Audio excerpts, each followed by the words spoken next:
Welcome back to another video of Tech Basics. In this tutorial video, we are going to learn how to log into Bank of America credit card. First step is to open your browser. Now after opening your browser, click on the search engine and type in Bank of America credit card. Now scroll down until you see this logo. Click on the link.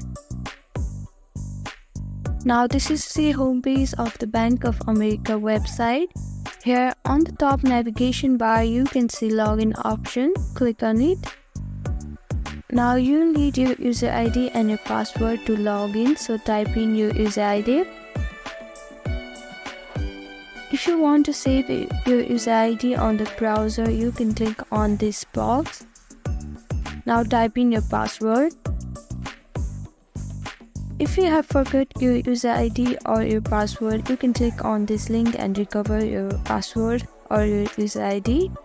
Now click on login, and this is it. These are the steps that you need to follow to log in Bank of America credit card. Thank you for watching this video. I hope this video was helpful to you.